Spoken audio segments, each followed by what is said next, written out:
Right.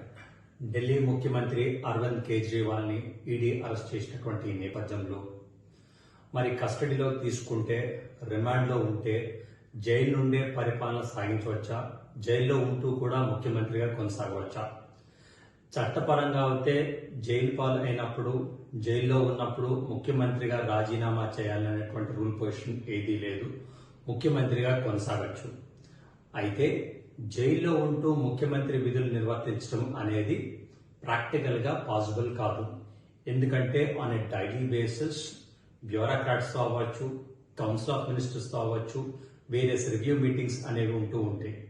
ఇవన్నీ కూడా జైల్లో ఉంటూ కొనసాగించేటువంటి పరిస్థితి లేదు. సో మోస్ట్ లైక్లీ ఎప్పుడైతే రిమాండ్ పర్మిషన్ వస్తుందో కోర్టు, ముఖ్యమంత్రిగా రాజీనామా చేసేటువంటి అవకాశం ఉంది.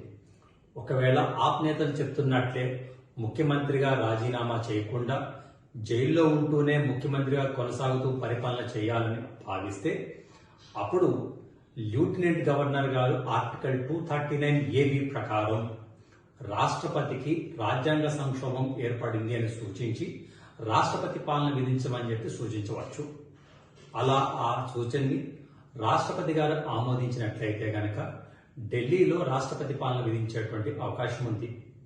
అసలు ఒక్కసారి క్లుప్తంగా ఢిల్లీలో పరిపాలన మొత్తం ఏ విధంగా ఉంటుంది అంటే, ఆర్టికల్ 239 అలాగే government of national capital territory act of 1992 ఈ రాజ్యాంగ ప్రకటన, ఈ చట్టం పరిధిలోనే వీటి ప్రకారమే ఢిల్లీ పరిపాలన మొత్తం కూడా కొనసాగుతుంది.